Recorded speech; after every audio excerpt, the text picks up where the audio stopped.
Imagine watching someone you once loved unravel your family with a single, selfish choice. Then imagine them coming back, pleading for forgiveness, as if the damage could ever be undone. That was my life with Linda, and the moment she begged to come back was when I knew the only way forward was to close the door, for good. Life in our neighborhood was comfortable, familiar. Every weekend, you could count on someone hosting a barbecue or a potluck, and as one of the longest-standing families, Linda and I were practically fixtures at these gatherings. It was a sort of unwritten rule, even if you didn't feel like being social, you showed up. That was just how things were here, and we both used to enjoy it. There was one neighborly get-together about a month ago that stands out. It was a Saturday afternoon, and our friend, Jake, was grilling up burgers and hot dogs in his backyard. Linda had been quiet on the drive over, scrolling through her phone, and I figured she'd just had a long week. But the minute we arrived, she perked up in that charming way of hers. She tossed her phone into her bag and slipped effortlessly into conversation with everyone, smiling and laughing as if nothing was on her mind. "Linda, over here," our friend Caroline waved her over, a grin lighting up her face as she held up 2 glasses of wine. Linda shot me a quick smile as if to say, "See you later," and before I knew it, she joined the circle of women chatting on the patio. I found myself drifting over to Jake by the grill, happy to catch up, but wondering about Linda. She'd been distant for a while now, and it was in these moments, surrounded by friends, that I noticed it most. She seemed like herself with them, engaging, attentive, like the woman I'd married, but with me, there was this restraint, like she was holding back. As Jake flipped a few burgers, he nudged me. "Hey, everything good, man? You've been quiet." Yeah, I replied, taking a swig of my beer. "Just a lot on my mind, I guess." Jake chuckled. "I hear that. Seems like we all have something on our minds these days, huh? Linda seems to be doing well, though. I know she's been busy with work." "Yeah, that's true," I said, my gaze drifting over to her. She was animatedly talking to Caroline and Susan, her face lit up, and I felt a pain of something I couldn't quite name, maybe nostalgia for how things used to be.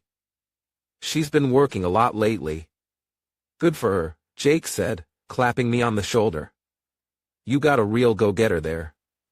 Linda's laugh floated over from across the yard, and I felt a strange sort of distance between us, as if I was watching her from afar, observing the version of herself she shared with everyone else.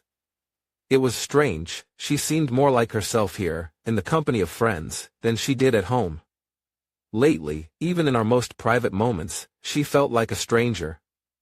A little later, Caroline pulled me aside, holding her glass of wine with an expression of concern. "Hey, can I ask you something, Tom?" "Of course," I said, leaning against the fence. She looked over her shoulder, making sure Linda wasn't within earshot.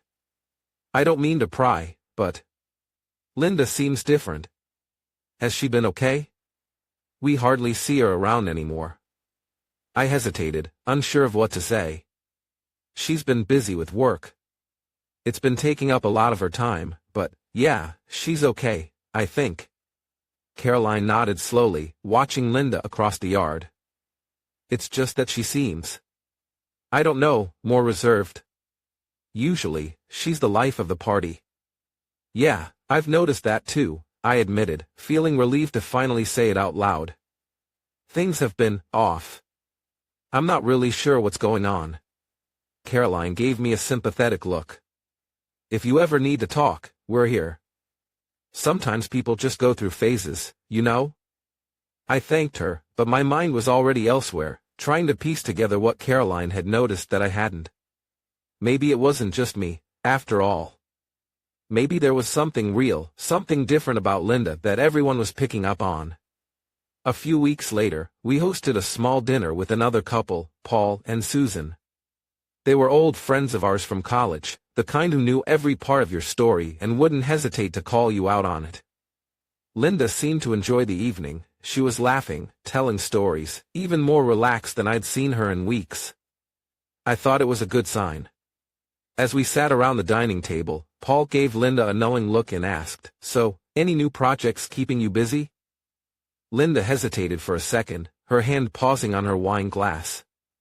Oh, just the usual client stuff.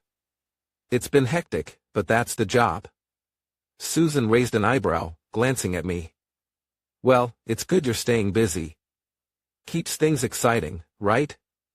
Definitely, Linda said, flashing a smile that felt a little too bright.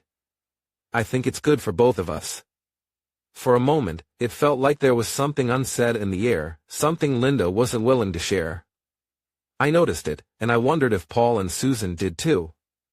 They glanced at each other, and I could feel that strange tension simmering just under the surface. When our friends left, Linda went upstairs to get ready for bed, and I lingered in the living room, thinking about the evening. It felt like I was watching our marriage from the outside, seeing the cracks that were forming but unsure of how to fix them. I wanted to talk to her, to ask her directly if something was wrong, but every time I tried, the words got stuck in my throat. One Saturday morning, she was getting ready, a little more done up than usual, and I couldn't resist making a comment.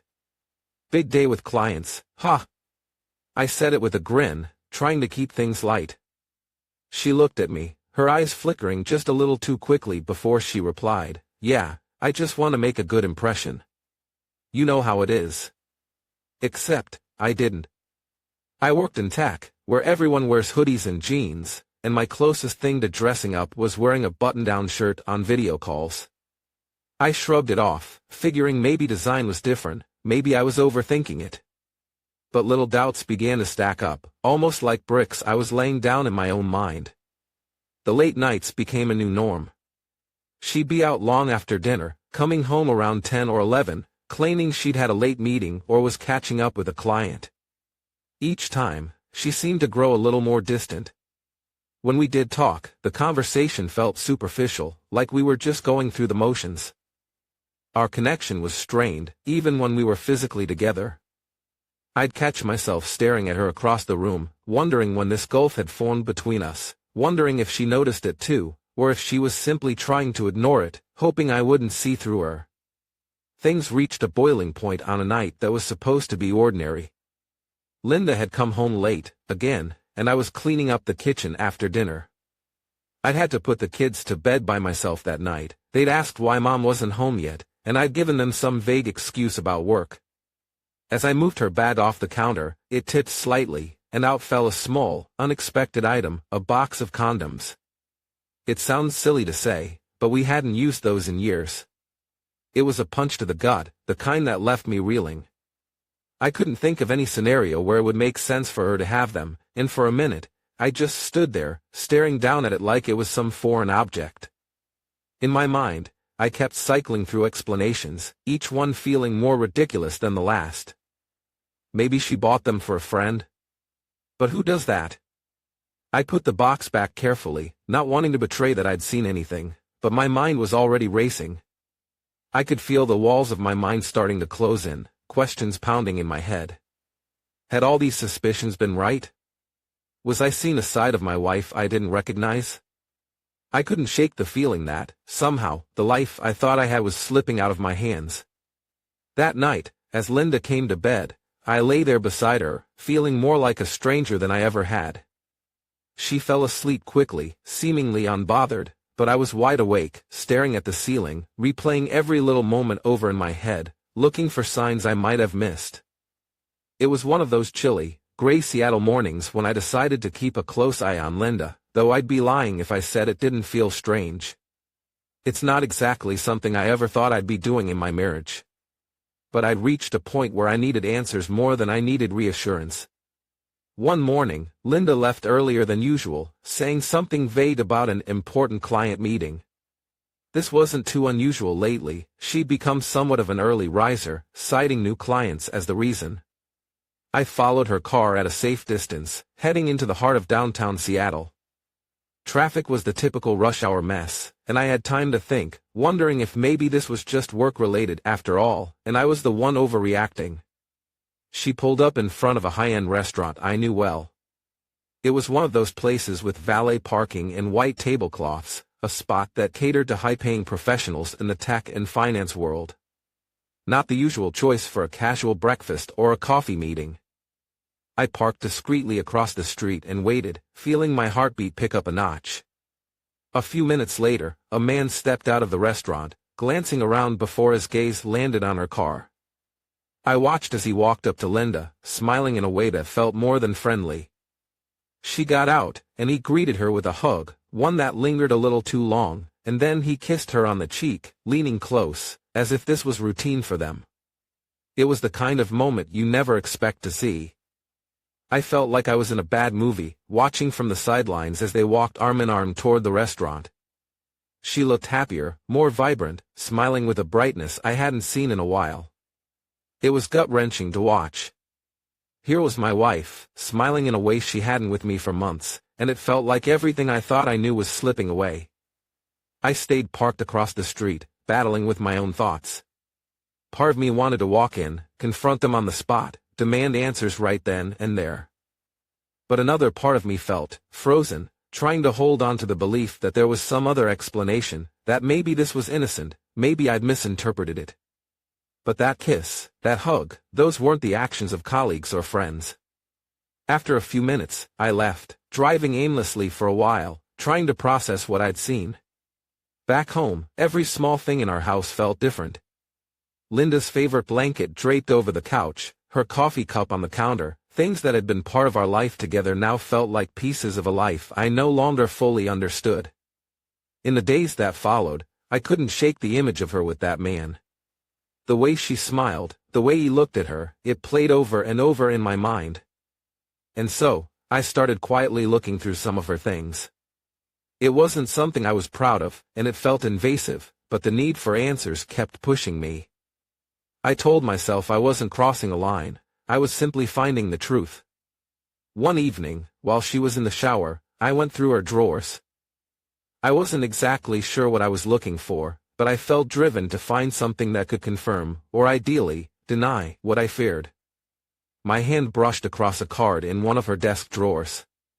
It was a simple, small card, tucked between some papers, with no name on the outside. Inside, though, the message was clear. It was handwritten and personal, a sentiment that hinted at an intimacy I hadn't shared with Linda in a long time. Reading those words, I felt a hollow ache in my chest. I couldn't ignore the signs any longer. Whenever I tried to bring up her schedule or her client meetings, Linda would deflect, her answers vague, her tone dismissive. She'd laugh it off, tell me I was imagining things, that I had nothing to worry about. But now, I knew those were just empty reassurances. Seeing that card, holding it in my hand, was like the final nail in the coffin. It was a chilly evening in late February when Linda told me she'd be heading out on a business trip to Portland for a few days. She said it so casually, as if it was just another part of her routine, as if I was supposed to accept it without question. She hugged the kids goodbye, and then, in a way that felt almost staged, she gave me a quick, dismissive peck on the cheek before she left. Watching her pull out of the driveway that evening, I felt the familiar, gnawing feeling in my gut, the same one I'd been trying to ignore. Something didn't sit right about this business trip. Maybe it was her tone, maybe it was the way she avoided looking me directly in the eyes. Either way, I knew I couldn't just sit back and pretend this was all normal. I needed to know what was really going on, so I decided to take things up a notch. That night, after I put the kids to bed, I made a call to a private investigator recommended by a friend from work who'd used him during his own divorce. We had a quick conversation. He asked for details on where she said she was going and when. I gave him the specifics, flight times, hotel reservations, and within minutes, he was on it, ready to follow Linda's every move for the next few days. It took about 2 days before I heard back from the investigator. I was sitting at the local diner down the road, nursing a coffee, half dreading and half eager for his call. My phone buzzed, and when I answered, he cut straight to the point. "She's not in Portland," he said, his voice steady. "She's at a resort in Snoqualmie, up in the mountains, and she's not alone." Hearing it confirmed felt like a punch to the gut. Snoqualmie, just a short drive from Seattle, tucked away in the woods. It was a place we'd visited once as a family, just a small, quiet getaway. Now she was there, spending time with someone else, enjoying a luxury that was supposed to be part of our life. I sat there in the diner, feeling a mix of anger and disbelief. I had told myself over and over that I'd wait for solid proof, but now that I had it, the weight of it felt almost unbearable. The investigator continued, detailing their days. Linda and this man, the same guy I'd seen with her at the restaurant, had checked into a suite together. They spent their days at the spa, the kind of place we'd once dreamed of visiting but never prioritized because life was just too busy. They had a private dinner in their room, complete with champagne and room service. As he spoke, I was hit with image after image of what they might be doing, living in this little world they'd created, one where I didn't exist. The investigator had photos, too. They weren't explicit, but they were enough, shots of her laughing with him, walking hand in hand, smiling in a way that felt foreign to me now. She was wrapped up in something that I hadn't been a part of for a long time. Feeling my pulse pound, I decided to call her. My mind was a storm of emotions, anger, hurt, betrayal, but I kept my voice calm. I wanted to give her a chance to come clean, to tell me the truth. When she picked up, I could hear the faint murmur of music in the background. I tried to picture her face, wondering if she felt even the slightest pang of guilt. "Hey, just wanted to check in," I said, keeping my tone as casual as possible. "How's the trip going?" Linda responded without missing a beat. "Oh, it's busy as ever," she said, sounding perfectly composed. "Meetings from morning till night. I barely have time to catch my breath." For a second, I felt a bitter laugh rise in my throat.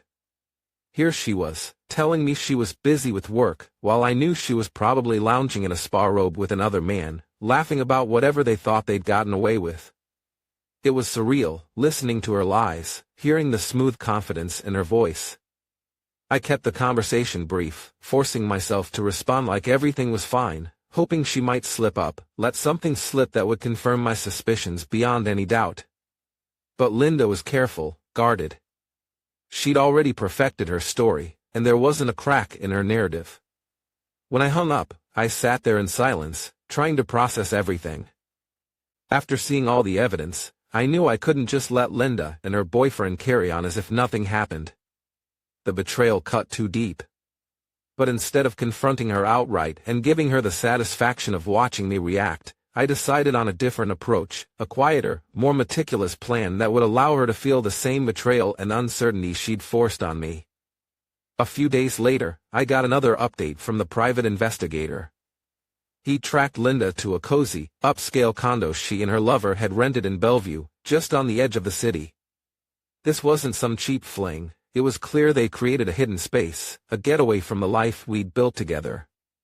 That knowledge stung, but it also gave me the leverage I needed. I realized I couldn't just break in and plant cameras, it'd be too obvious and risky. So, I devised a different tactic. I contacted a trusted electrician I'd known through a family friend and had him arrange for the electricity to be cut at the condo during one of Linda's business weekends. A day later, I got a call confirming it was done, and Linda and her partner had immediately called for an emergency repair. That's when I made my next move. The same electrician went out for the repair job, posing as just another friendly technician responding to a call. While they were away from the condo, he discreetly set up cameras in strategic locations. He placed one in the living room, another near the entrance, and a third facing the balcony, places they were likely to relax and let their guard down. The cameras weren't glaringly obvious, they were concealed in everyday objects, impossible for them to notice. Now, I could monitor what went on there without setting foot near the place. After setting the cameras, I started receiving live updates from the condo almost daily, and each clip painted a more vivid picture of just how deeply Linda had invested herself in this affair. This wasn't a casual fling. The way she laughed, leaned in, and hung on to every word he said, it was clear that she had left me emotionally long before I'd found out. This realization fueled a determination to carry out my plan in full, leaving no stone unturned. I kept things steady at home, holding up the image of a dedicated husband and father.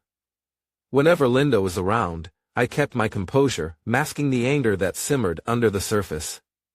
Our friends, especially the close circle in our neighborhood, would never have guessed that anything was amiss between us. We continued to host dinners and attended events together, keeping up appearances, but each time she glanced at her phone or left the room to take a call, I couldn't help but wonder if she was messaging him. It was a twisted game, watching her maintain this facade while I knew the truth. The irony, though, was that this happy marriage she kept up was about to crumble in ways she couldn't even imagine. One evening, we had our neighbors over for dinner, a casual evening of grilled steaks, music, and laughs on the back patio. Jake, our friend who lived across the street, was discussing his vacation plans. Thinking of heading to the Bahamas, maybe in the fall. You guys should join us. Make it a group thing.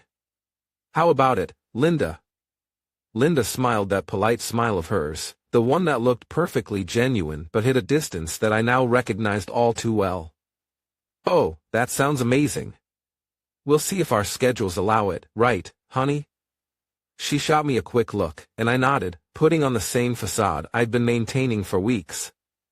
Sure thing, Jake, I replied, raising my glass in a fake toast.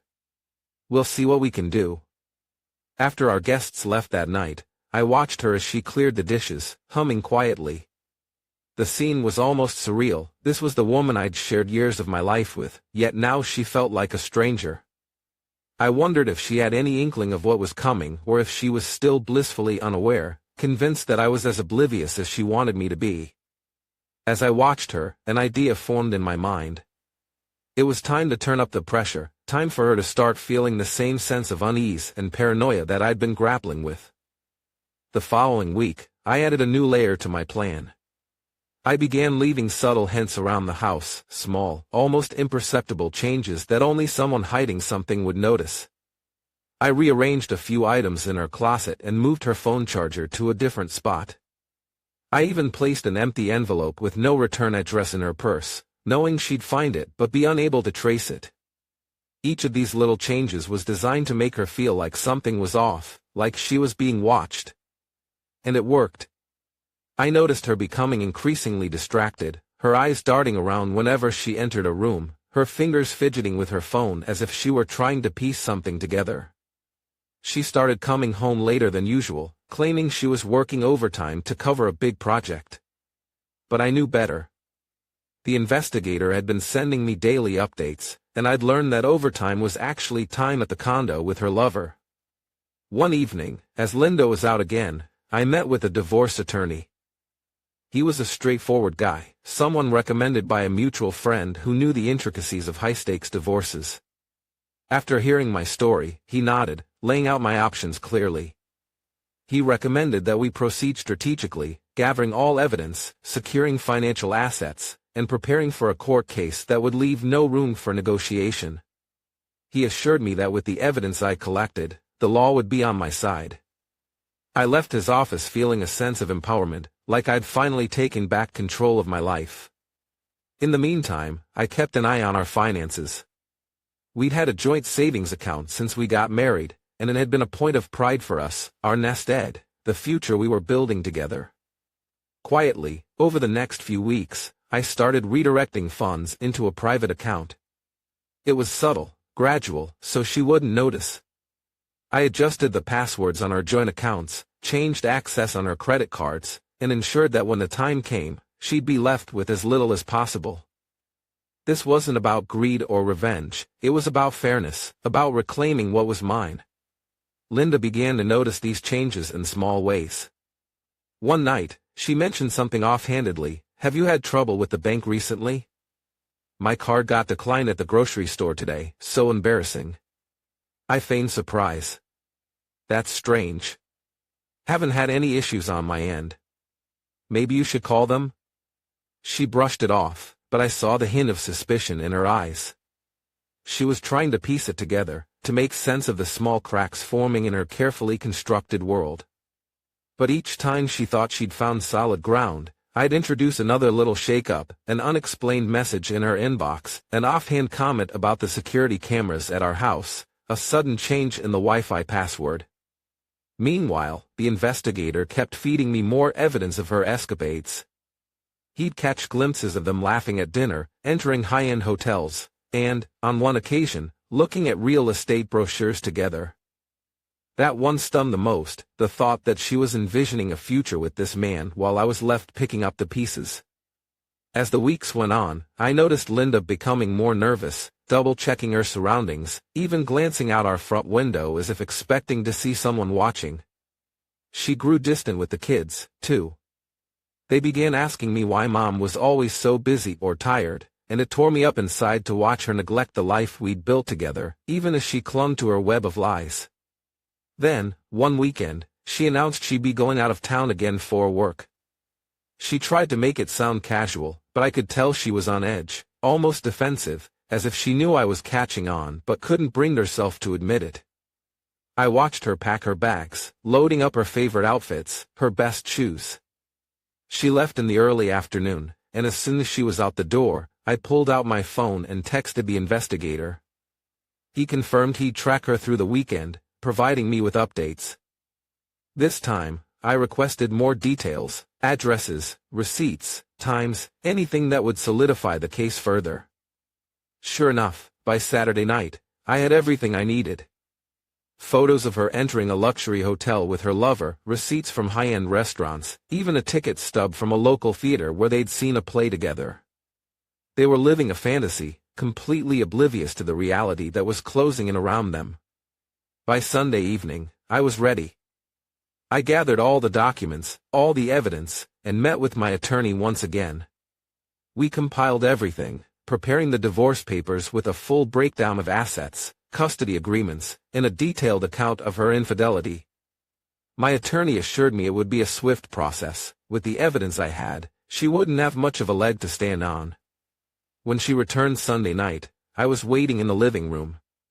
She walked in, her expression casual, but the moment she saw me sitting there, she froze. There was something in my posture, in the way I looked at her, that must have given away the truth. "Hey," she said, her voice shaky. "Didn't expect you to be up this late." I nodded slowly, a calm I didn't feel spreading over me. "We need to talk, Linda." Her face paled, and she looked away, guilt flashing across her expression. For the first time, I saw genuine fear in her eyes. She'd spent weeks, maybe months, hiding behind lies and excuses, but now, she was cornered. She took a deep breath, as if trying to prepare herself, but I could see she wasn't ready for what was coming. And neither, in a way, was I. But it was time. It was time for her to face the reality she'd so carelessly avoided, and time for me to reclaim the life that she'd tried to take away. One evening, after weeks of gathering evidence and watching the relationship between Linda and her lover unfold, I realized I couldn't go on like this any longer. There's only so much a person can stomach, and I'd reached my breaking point. That night, Linda told me she'd be out late with coworkers after an important meeting.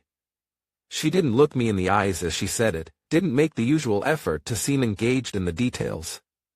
It was obvious she'd made herself comfortable with the lie, and that thought, her comfort in deceiving me, was what finally pushed me to act. So I set up my plan. I had the investigator tip me off to their rendezvous at a nearby condo they'd rented for the night. I arrived early, hiding out in my car, parked a few spaces down where I could see her car and wait for them to arrive. I'd already set up a small recording device in my pocket and a discreet camera hidden within my jacket. I wanted it all documented, the lies, the betrayal, the way she interacted with him in a way she hadn't with me in years. Around 8:30 p.m., Linda's car pulled up, and she stepped out, looking more polished than usual, heels, her favorite dress, the one she used to save for our special anniversaries. The sight alone was a reminder of what our marriage had become, but I kept my composure, watching from a distance as she made her way to the entrance. Moments later, her lover showed up, stepping out of his car in a casual suit, carrying a small gift bag. Watching them greet each other, laughing and holding hands, stoked the anger inside me even more. I gave them about 10 minutes to settle in, to feel comfortable, thinking they were safe from any prying eyes. Then I made my move, heading up to the condo. I knocked on the door, and through the walls, I could hear muffled voices, the sounds of them chatting and laughing. It was all I could do to keep my own anger from showing. A moment later, Linda opened the door, clearly expecting room service or something equally harmless. The look on her face when she saw me standing there was priceless, a mixture of shock, fear, and instant guilt. Her lover stood frozen in the background, holding a glass of wine, his face shifting from confusion to panic as he tried to process what was happening. Linda stumbled over her words, trying to come up with some excuse, but she couldn't manage more than a stammered, "This isn't what it looks like." I let out a bitter laugh, one I'd been holding in for far too long.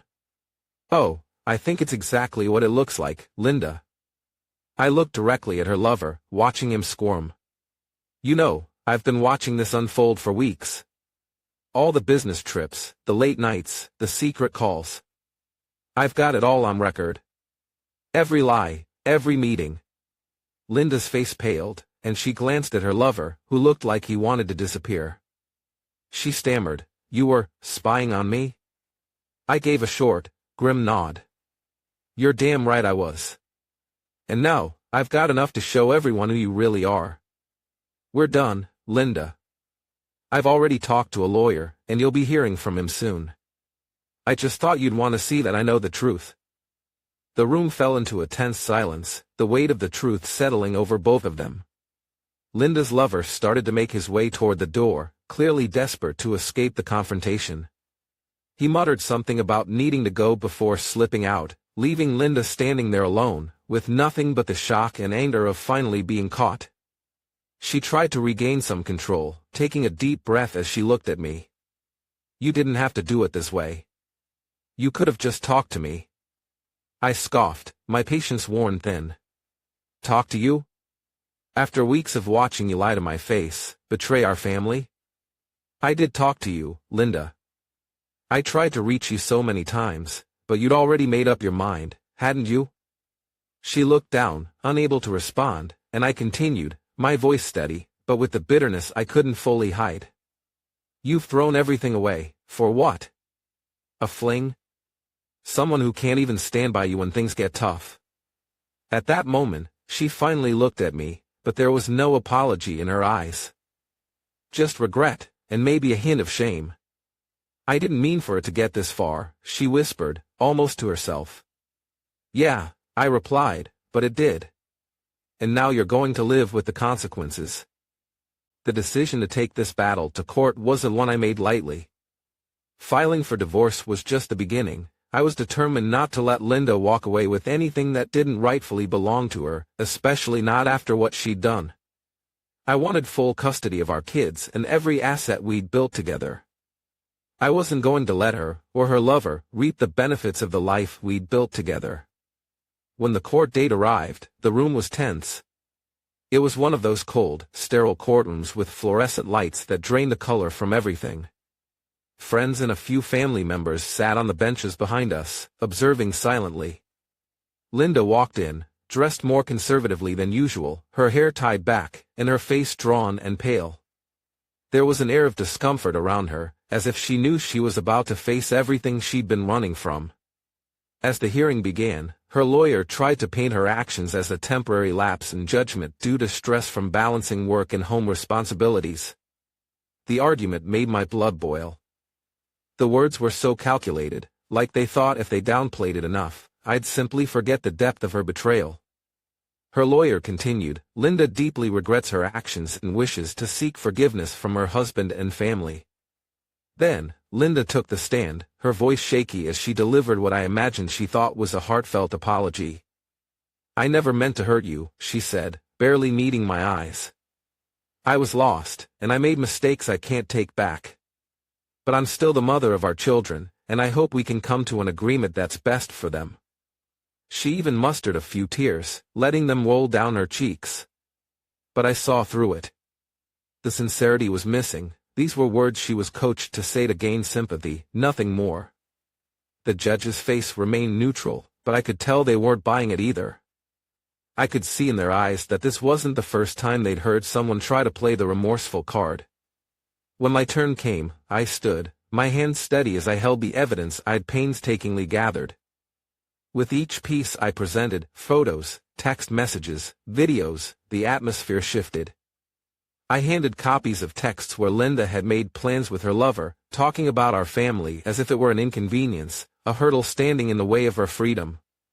I showed images of them together at that condo, the same one where I'd first caught them. The silence in the room was so heavy you could feel it pressing down on everyone present. I turned toward Linda, my voice calm but unwavering.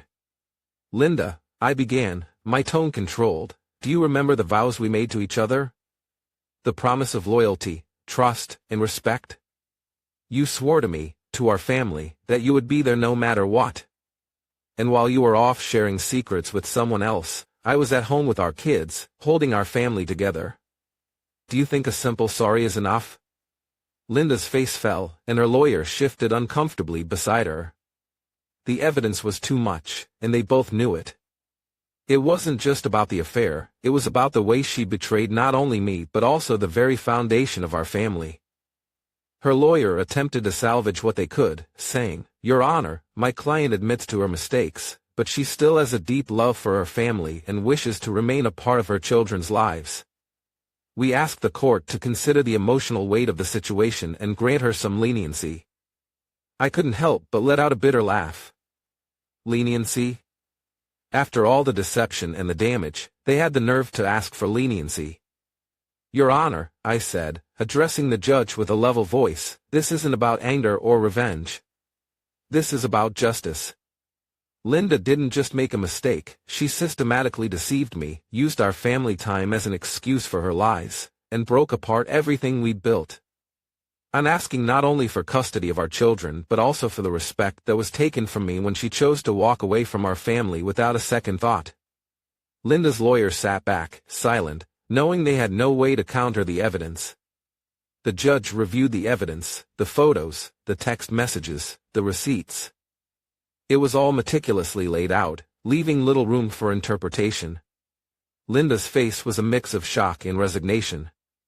She realized that her carefully crafted story was crumbling, that the truth was clear to everyone in that room. The judge finally spoke, their tone stern. "This court has seen many cases of marital discord, but rarely do we witness such clear evidence of disregard for family obligations. Given the facts presented, I see no reason to question the requests made by the plaintiff. Custody of the children will remain with Mr. Thompson, with supervised visitation rights granted to Mrs. Thompson." The judge's words echoed through the room, sealing Linda's fate. I glanced back at Linda one last time. The remorse on her face seemed genuine now, but it was too late.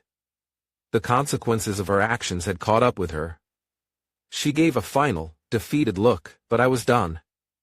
The court case was finally over, and in the end, I was awarded full custody of the kids, and Linda was ordered to leave our family home. It was a hard-fought battle, but one that left both of us exhausted. After everything we'd been through, staying in that house was just too painful, too full of reminders of what our life used to be.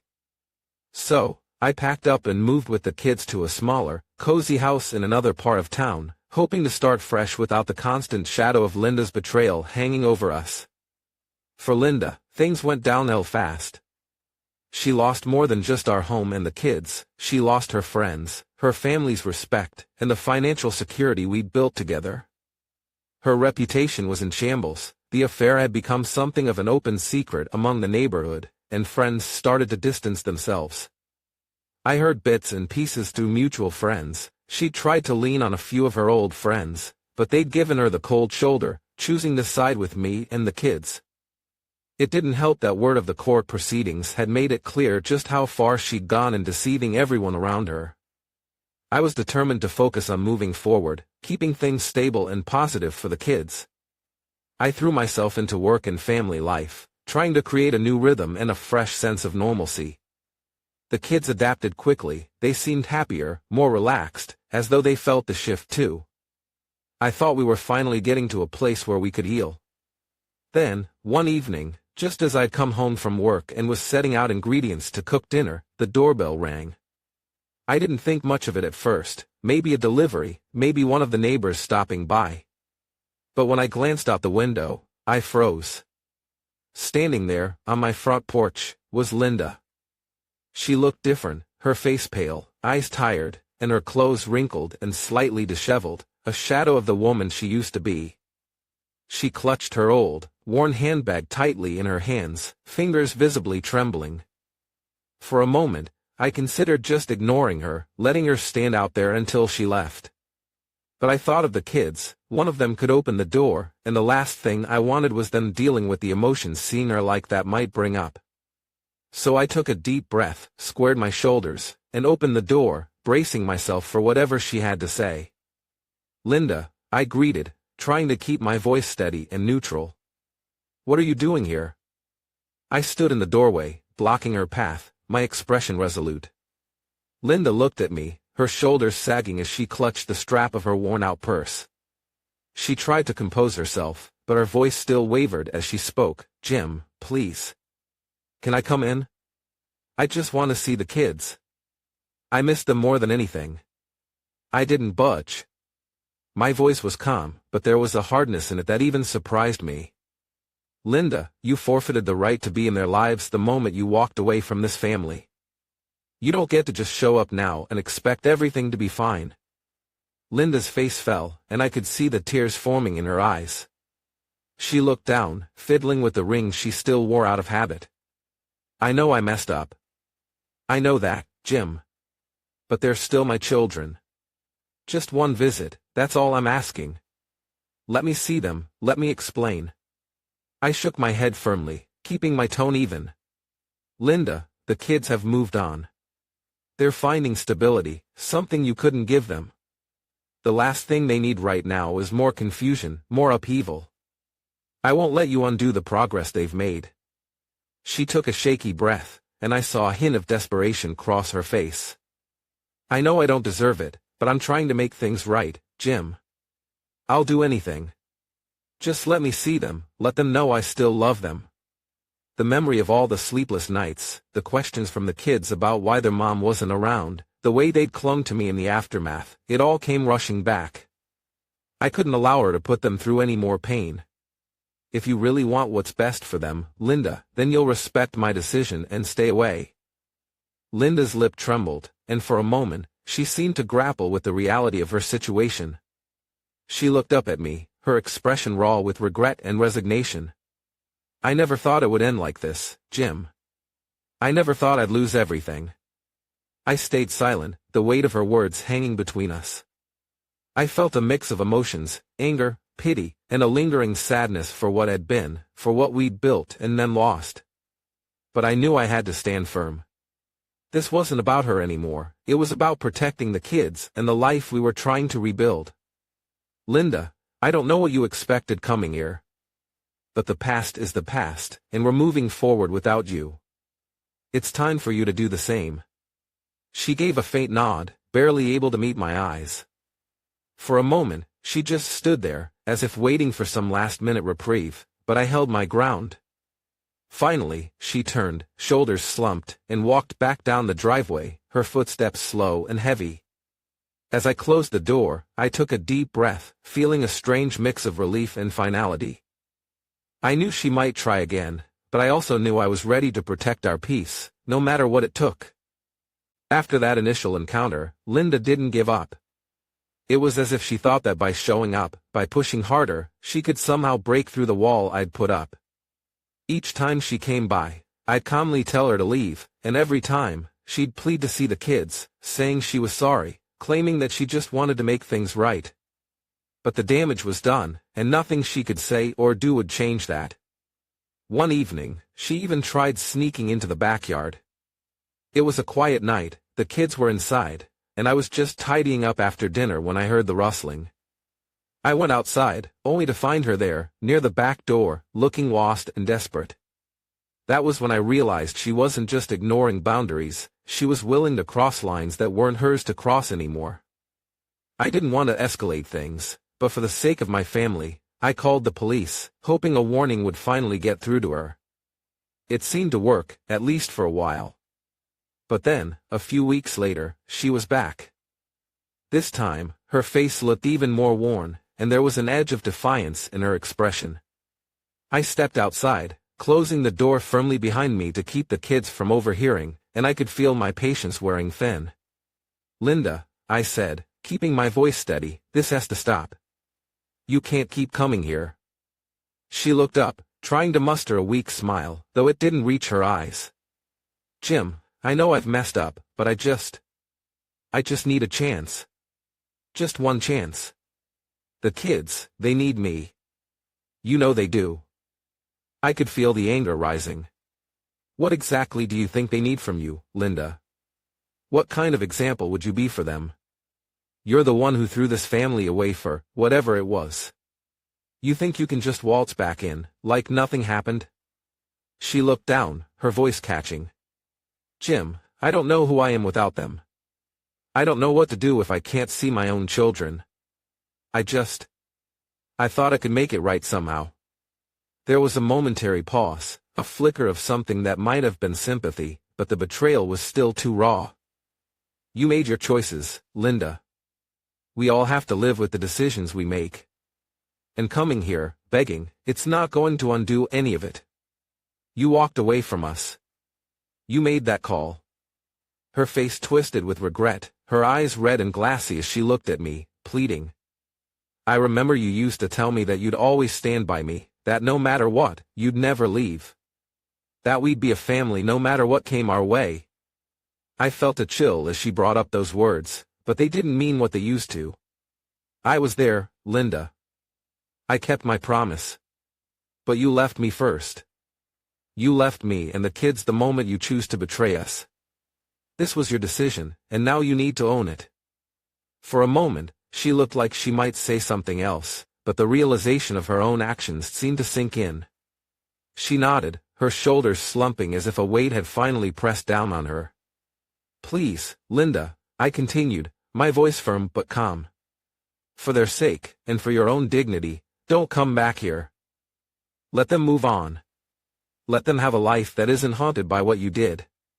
She took a shaky breath, her face pale, and for the first time, I could see the full impact of her choices weighing on her.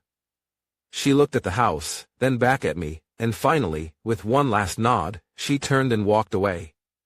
Watching her go, I felt a mixture of relief and sorrow. This was not the way any of us imagined our lives would turn out. But for the sake of my kids, for the sake of the peace we were trying to build, I knew that this was the only way forward. As Linda became more desperate to connect with the kids, she reached out through mutual friends and even distant family members, trying to find any way to get a message to them. I realized I had to address it head-on, not just for my sake, but for theirs. They needed clarity, and they needed to understand why this chapter of their lives had to be closed. So one evening, as we sat around the kitchen table, I decided it was time to talk to them directly. The kids looked up, sensing the seriousness in my tone. I took a deep breath, glancing at each of them, and started to explain the situation in the simplest terms I could. I know it's been hard, I began, choosing my words carefully. Your mom has tried to reach out, and I know that must be confusing for you. Our oldest, Emma, looked down at her hands, twisting a bracelet around her wrist. She was quiet for a moment, then softly asked, "Why would she leave, Dad? Why did she have to hurt us like that?" Her question hit me hard. I took a moment, collecting my thoughts before responding. "Emma," I said, "sometimes, people make choices that hurt others, even the ones they love. And sometimes, those choices are about things that have nothing to do with us, even though it feels like they do." The younger one, Max, looked up at me with his big, questioning eyes, still too young to fully understand, but feeling the weight of it all.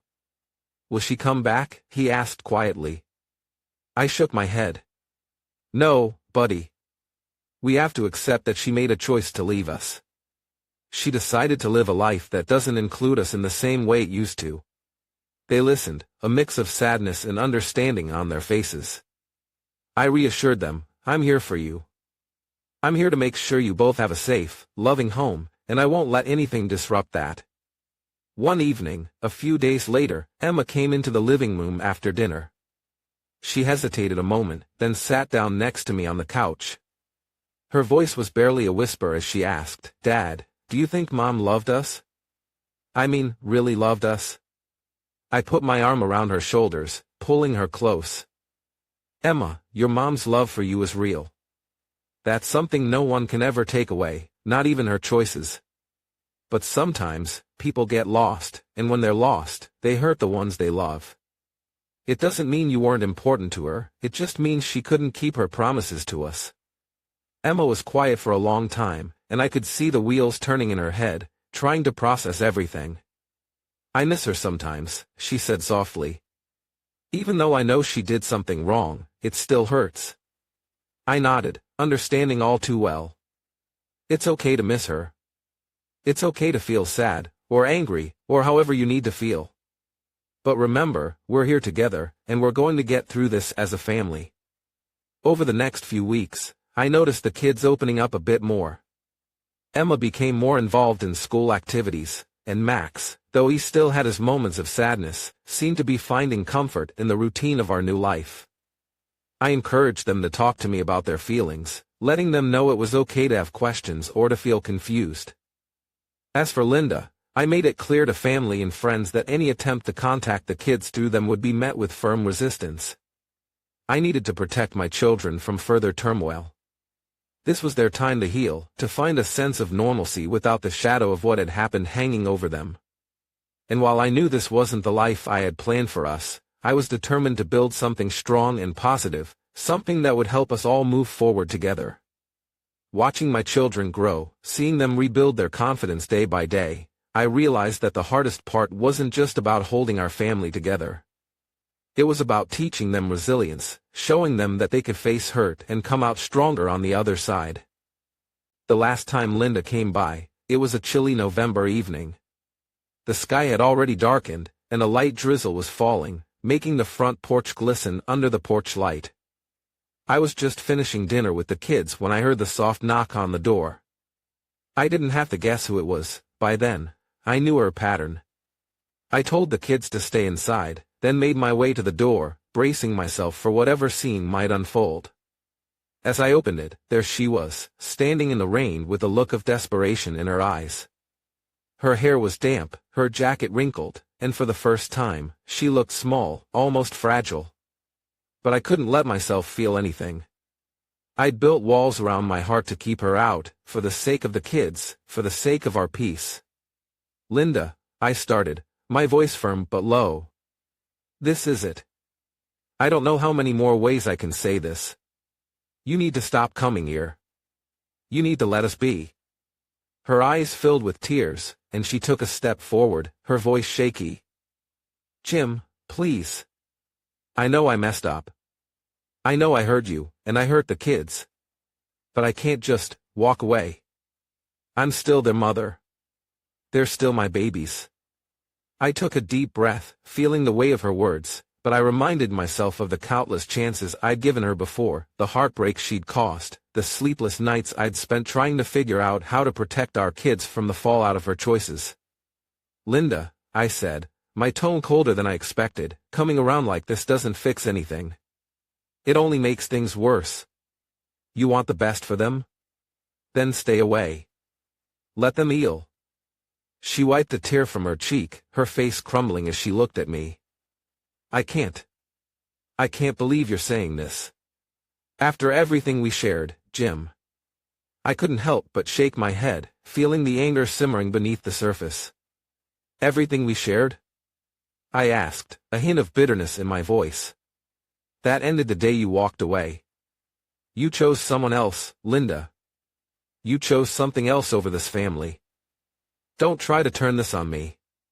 Her shoulders slumped, and for a moment, I thought she might turn around and leave. But instead, she took another step forward. Just one more chance, Jim. I know you still care. Deep down, you do. I held up my hand, stopping her in her tracks. Linda, listen to me, I said, making sure every word carried weight. If you show up here again, I'll have no choice but to call the police. This isn't a game. I won't let you keep disrupting our lives. The kids deserve stability. They deserve peace. The finality of it seemed to hit her. Her face twisted with sorrow, and she broke down, her shoulders shaking as she sobbed. Her cries echoed across the empty street, but I couldn't bring myself to comfort her. Not this time. Without another word, I turned back toward the house, feeling a strange calm settle over me. I closed the door firmly, sealing her out and leaving her behind once and for all. Inside, I took a deep breath, steadying myself as I looked around our quiet, warm home. The kids were in the living room, watching a movie, oblivious to the scene that had just taken place on the porch. It was better this way, better that they didn't have to see the pain their mother was bringing into their lives. From that moment on, I knew there was no turning back. I'd drawn the line, made it clear. This was the life we were building now, and it was one where peace, not chaos, reigned. And as I sat down with my kids, feeling the warmth of their laughter and the quiet of our new normal, I knew I'd done the right thing. This was our future now, and I was finally ready to protect it at all costs.